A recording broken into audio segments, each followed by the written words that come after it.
Ar kada pagalvojote, kiek vidutiniškai alkoholio suvartoja europiečiai?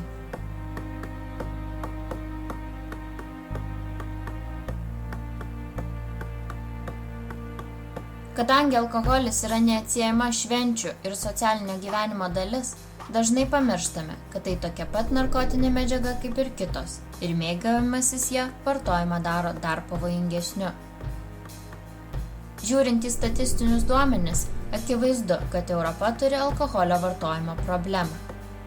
Europiečiai išgeria 2 kartus daugiau alkoholio lyginant su pasaulio vidurkiu ir tai yra aukščiausias suvartojimo kiekis. Alkoholis Europai kainuoja 311 eurų per metus žmogui, tai sudaro maždaug 156 milijardus eurų per metus. Į skaičių įeina ir sveikatos išlaidos, socialinės pašalpos tuos susijusiems žmonėms, teismų išlaidos, taip pat ir prarastas darbo našumas. Alkoholis sukelia 120 000 mirčių kasmet, tarp 15–64 metų amžiaus žmonių.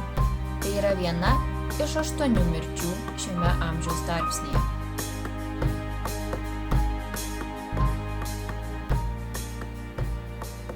Alkoholinių gėrimų sudėtyje yra etanolio, toksiško chemikalo, ir dėl to bet koks alkoholio kiekis nėra visiškai saugus.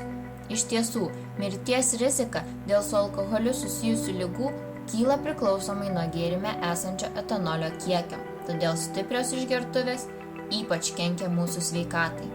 Su alkoholiu siejama daugiau nei 200 įvairių ligų, tokių kaip kepenų ligos, vėžys ir depresija. Be to jis daro įtaką ir grėsmingoms situacijoms, girtų asmenų sukeltos avarijos, smurtas ir savižudybės. Daugelio šių baisių pasekmių galima išvengti. Amfora – tai Europos tyrimo projektas, kuris pradėtas 2009 metais, finansuojamas Europos komisijos. Amfora mokslininkai pajuto, jog reikia spręsti Europos alkoholio vartojimo problemą, kadangi daugelio problemų gali būti išvengta. Metai tyrinėjimų parodė, jog tam tikri įstatymai gali užkirsti kelią bent kelioms problemoms.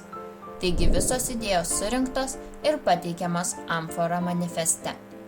Taigi, kaip mes galėtume susidoroti su Europos alkoholio problema?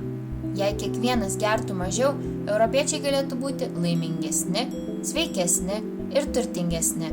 Ir ypač jei sunkus alkoholikai gertų mažiau, sumažėtų daug rimtų su alkoholiu susijusių problemų.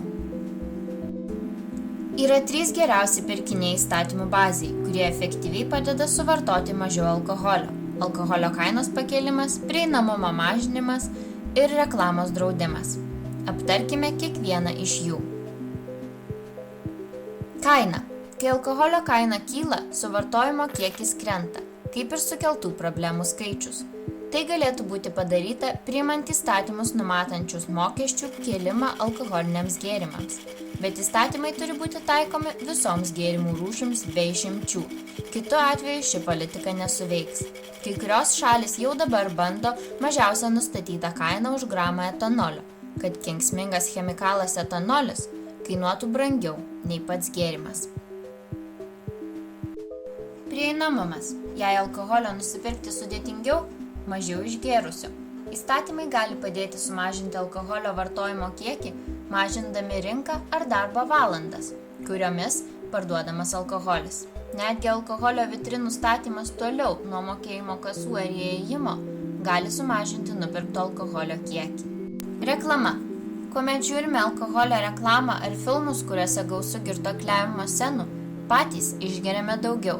Tokie atvejai gali paskatinti jaunimą pradėti vartoti alkoholį arba sukelti norą vėl pradėti tiems, kurie buvo nustoję.